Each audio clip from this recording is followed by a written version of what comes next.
ఇల్లు కాలి ఒకరేడుస్తుంటే చుట్టముట్టించుకోవడానికి నిప్పు దొరికిందని ఇంకొకడు సంతోషించాడట.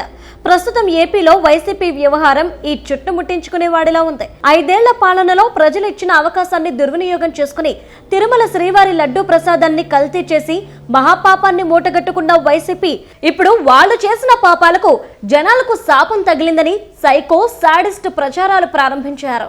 రాజమండ్రిలో కల్తీ పాలతో ప్రజలు మరణించడం, సామర్లకోట సమీపంలోని వేట్లపాలెంలో బాణసంచా తయారీ కేంద్రంలో అగ్ని ప్రమాదంతో అనేక మంది మృత్యువాత పడటం వంటి విషాద సంఘటనలను వైసీపీ రాజకీయం చేస్తుంది. ప్రజల మేలు కోసం బాధితులను ఆదుకోవడానికి రాజకీయం చేసినా అర్థం చేసుకోవచ్చు. కానీ లడ్డూ ప్రసాదం కల్తీ గురించి కూటమి ప్రభుత్వం ప్రజలకు చెప్పడం వల్లనే రాష్ట్రంలో ఇలాంటి దారుణాలు జరుగుతున్నాయని రోతరాతలతో రెచ్చిపోతున్నారు.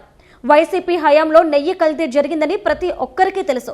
సుప్రీంకోర్టు నియమించిన సిట్ కూడా కల్తీ నిజమేనని ఆధారాలు సాక్ష్యాలతో రుజువు చేసింది. అయినా జగన్ ఎందుకో పాపం చేస్తే కూటమి ప్రభుత్వం దాన్ని బయట పెట్టడం వల్లే రాష్ట్రానికి ప్రజలకు శాపం తగిలిందని విష ప్రచారం చేస్తున్నారు. ప్రజలకు మినిమం కామన్ సెన్స్ ఉంటుందనుకుంటున్నారో, తమను మించిన తెలివైన వాళ్ళు లేరు అనుకుంటున్నారో గానీ ఇలాంటి విష ప్రచారాలతో పరువు పోగొట్టుకోవడంలో వైసీపీ వాళ్ల తర్వాతే ఎవరైనా అని జనాలే చెప్పుకుంటున్నారు.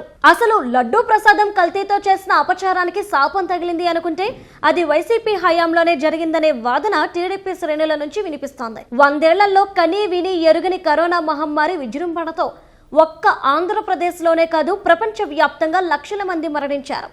100 కోట్ల మంది అష్ట కష్టాలు ఎదుర్కొన్నారు. జగన్ జమానాలో ఎంత దారుణమైన వైరస్ వచ్చిందంటే ఆయన ఎంతటి అదృష్ట జాతకుడో.